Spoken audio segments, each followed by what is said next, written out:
Welcome to Trashmagination, a podcast about reimagining trash. I'm Carla Brown. In today's episode, I'm talking about the creative reuse of fruit and vegetable peels. The obvious thing to do with peels is to just put them in the compost, which is a great option for the environment. But today we'll talk about other options, just because it's a lot of fun. As always, there are links in the show notes and on Pinterest to all the ideas. Let's start by talking about baking, since that's the way most people use fruit and vegetable peels. Many people reuse citrus peels as zest for baking. Another way to use orange peels in baking is to bake a muffin or cinnamon roll in half an orange peel. I bet you hadn't heard that one before.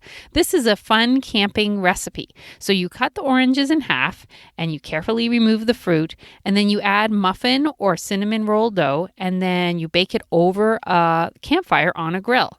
And it's such a great tasting snack. It's a cool combination of sweet and citrus and then a little bit of campfire smokiness. And you can also bake some peels like apple peels and vegetable peels to make a delicious chip snack. Apple peels are best when they're tossed with cinnamon and sugar, while vegetable peels from potatoes, carrots, and parsnips can be tossed with olive oil and savory spices. Now, have you ever eaten candied orange peels? They are so delicious. But did you know that you can also candy banana peels? And that is only the beginning of ways to prepare banana peels to eat.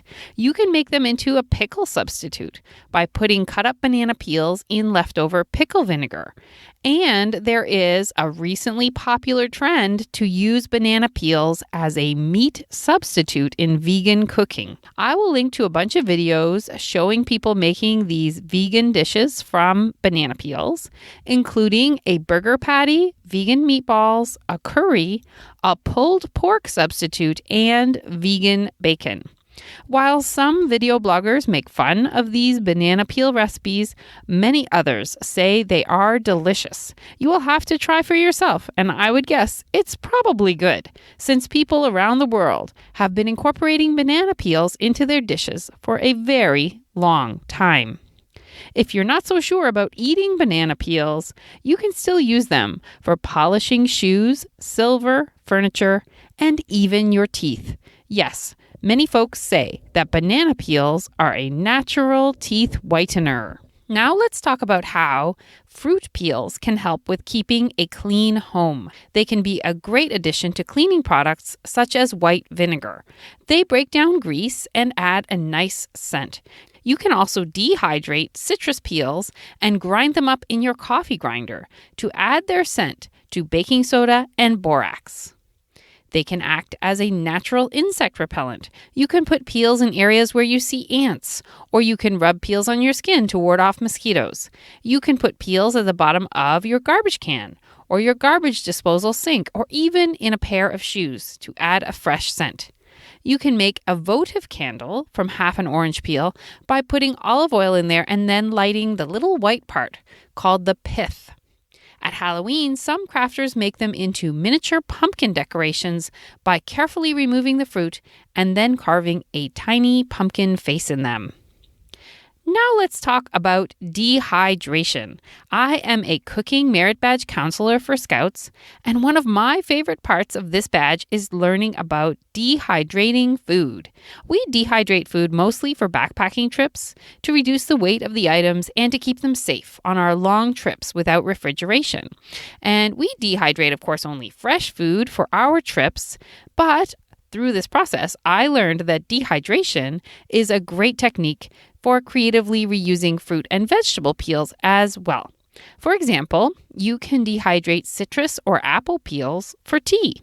I mentioned earlier that you could dehydrate citrus peels and grind them up to add to cleansers, and you can also use that citrus peel powder to make a body scrub. Dehydrated citrus peels can be a great craft supply. You can cut them into shapes like stars, trees, flowers, animals, or really any theme you like. And then you just punch a hole in them, and now you have a long-lasting natural ornament. Some folks make craft roses from orange peels by peeling an orange in one big swirl and then twirling the swirl around itself and then leaving it to dry in that position. Next, let's talk about mixing fruit peels with vodka or water to make other useful items.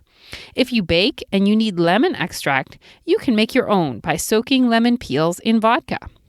You can make apple juice and apple cider vinegar from apple peels and cores. You just soak them with the water and boil it down and then remove the bits that are not liquid.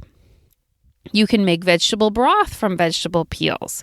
But if you don't need vegetable broth right now, what can you do? Some people store their vegetable peels in a bag in the freezer for when they need to make broth. And then others dehydrate the peels and grind them up in the coffee grinder to make a dried vegetable stock powder. Another way to use up vegetable leftover bits is to grow your own fruits and vegetables from the parts that are too tough to eat.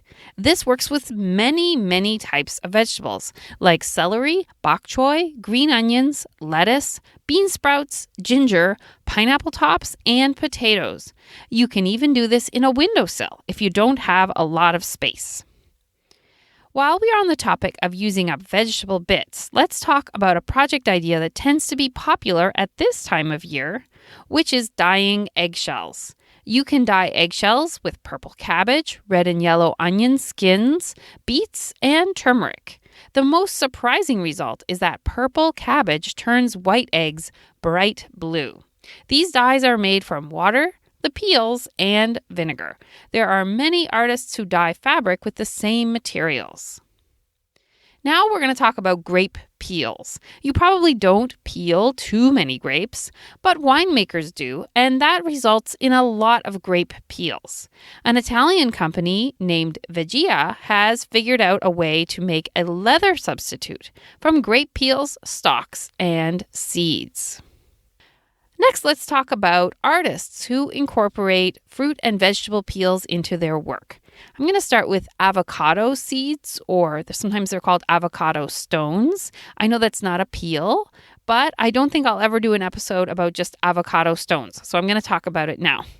Now, quite a few artists sculpt avocado stones into jewelry and buttons, and I will link to some that I admire in the show notes. I learned from watching interviews with them that an avocado stone breaks in half when you dry it.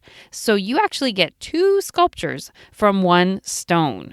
And if you would like to try carving an avocado stone, you can check out a video from an artist who shares how she dries the stones and prepares them for carving in my show notes. And also for inspiration, you can check out the hashtag avocado carving on Instagram. Now, some people are actually carving the green fruit, but most of the results are for the avocado stone. Margaret Dorfman makes dishes, trays, and jewelry from 45 varieties of fruits and vegetables. Her Instagram is called Vegetable Parchments. She displays thin slices of fruits and vegetables, dries them, and fuses them with other materials to make beautiful art. The light can shine right through them, and it allows you to see the structure of the plant. There is an artist in Italy who makes jewelry from dried citrus peels. The name of their Etsy store is Chi Semina Raccoglie, which means you reap what you sow. Yoshihiro Okada creates animal portraits from citrus peels, which he calls orange origami. What makes his designs so amazing is that he cuts them directly on the tangerine and uses up every bit of the peel in the design. He has a book that shows how he does it, and it's fascinating to watch his process videos. It might be a really fun activity in an art class to show them how Yoshihiro strategically plans the design, carefully peels the clementine or tangerine, and then unfolds it to make his peel animals. You could help them think in 3 dimensions. Plus, they get a healthy snack. The last idea I'll share today is to support organizations who make juice or fruit leather or chips from fruits and vegetables which would otherwise get thrown away. There is a new interest in so-called ugly fruits and vegetables, which is fantastic, where people are specifically choosing to buy imperfect produce as a way of reducing food waste. One organization near me, which does awesome stuff in this area, is called Fruit Cycle, which hires women in need to make fruit chips from surplus fruit.